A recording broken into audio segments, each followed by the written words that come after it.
আমরা শুনেছি যে এখানে একটি বিল্ডিং ভূমিকম্প হওয়ার পর থেকে ধসে পড়লো।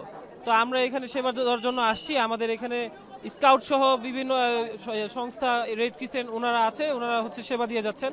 আমরা এখানে ক্রাউড কন্ট্রোল থেকে শুরু করে ভিতরে কোনো আহত আছে কিনা আমরা এগুলো ফাইন্ড আউট করে আমরা তাদেরকে একটা সেফ জোনে নিয়ে আসবো। এটাই হচ্ছে আপাতত আমাদের কার্যক্রম।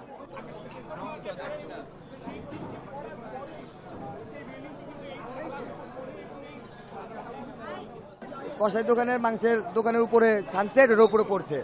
আপাতত কোনো আহত হয়নি, কিছু মানুষ অথবা না না মানে মারা যায়নি, কিছু মানুষ আহত হয়েছে আর কি, মানে কিছু মানুষ আহত হয়েছে।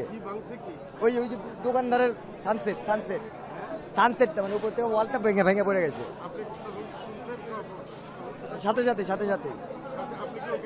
না না দুই এক মিনিট পরে আসছি কিন্তু পড়ে গেছে।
ভাই